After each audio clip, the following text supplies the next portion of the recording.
এক ব্যক্তি যেন অভিশাপে আক্রান্ত।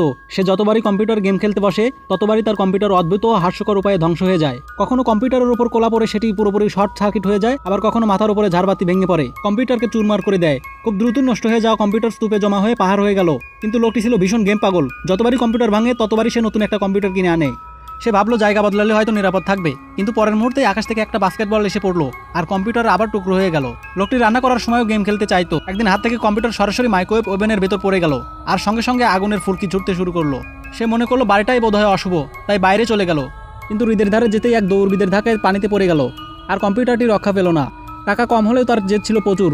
নতুন কম্পিউটার কিনে ফেরার পথে হাঁটতে হাঁটতে গেম খেলছিল। হঠাৎ একটি বালতিতে হোঁচটকে কম্পিউটারকে কয়েক 10 মিটার দূরে সরে ফেললো। সৌভাগ্যবশত এবারও পুরোপুরি কম্পিউটারটি নষ্ট হয়নি।